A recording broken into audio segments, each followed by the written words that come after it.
years before Alexander Graham Bell filed his famous patent, a device already connected 2 rooms of a house on Staten Island, carrying a human voice, electrically, from a workshop to a sickbed upstairs. The man who built it wasn't trying to launch an industry. He was trying to hear his wife's voice from another room, because she could no longer walk to him. His name was Antonio Meucci. By the time the world found a use for what he'd built, he couldn't afford $10 to keep his claim to it alive. Meucci was an Italian immigrant, an engineer and chemist by training, who had already worked on stage machinery and gaslight systems in Havana before settling in New York in 1850. In 1855, his wife Esther was struck by crippling arthritis. Meucci wired a connection between his basement workshop and her upstairs bedroom, so she could call for him and hear his answer without leaving her bed. He kept building. By 1860, he had a working device linking multiple rooms in the house, and demonstrated it publicly. A description ran in a New York Italian-language newspaper, 16 years before Bell ever filed a patent.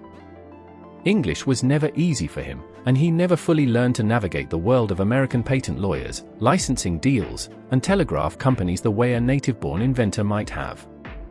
That gap would matter more than anyone realized at the time. Meucci understood the patent system in principle. He'd already been granted more than a dozen patents for other inventions.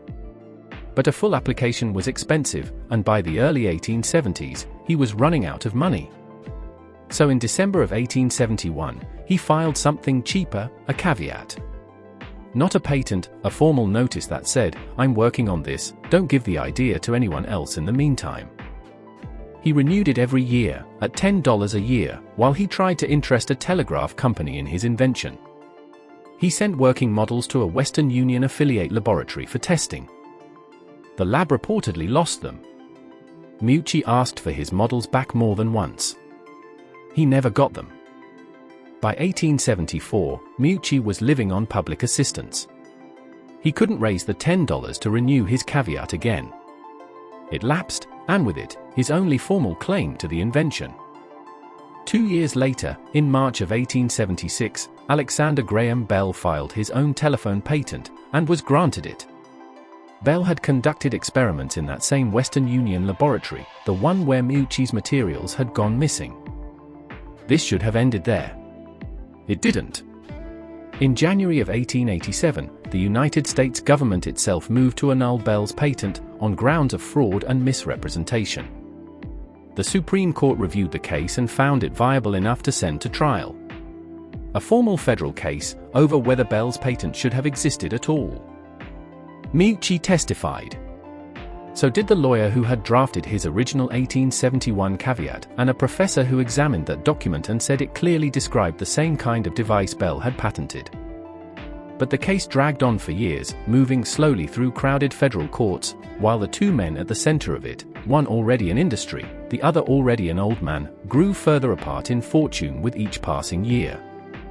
Antonio Meucci died in October of 1889, in poverty, with the case against Bell's patent still unresolved.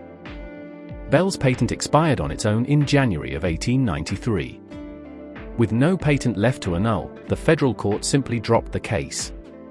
Moot. No verdict. No official answer to the question it had been asking for 6 years: who actually invented the telephone?